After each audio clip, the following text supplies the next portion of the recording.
Peter, tell me about your brand new book, The Sustainable Investor. Who is it for? Is it for institutional investors, individuals? Tell me all about it.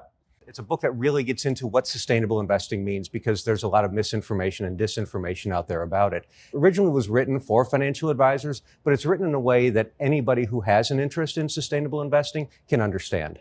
In the book, you reference that sustainable used to be called SRI, or socially responsible investing. Now, I guess they're calling it sustainable investing. I'm not sure what they're going to call it next year. Yeah. Why all the problems with simply just the moniker, what you call it?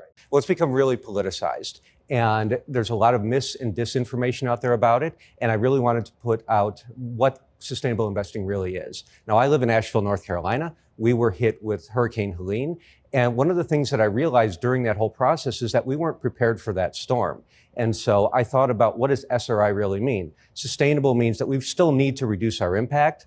R needs to transition, though, into resilience. So in a changed climate world, we need to be more resilient and more adaptive to the effects. And the I is about innovation. That's really what defines our generation, and it's what also gives us the opportunity to deal with both sustainability and resilience.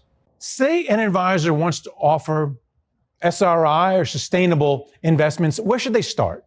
They should start by understanding what sustainability means. And so from our perspective, it is ground up. So what are the companies that are leading us into a cleaner, more resource efficient, more resilient, and more equitable economy? The idea of ESG, which has been around for several years now, is more top down. It is, what are the environmental risks on a company? What are the social risks on a company? What are the governance risks on a company?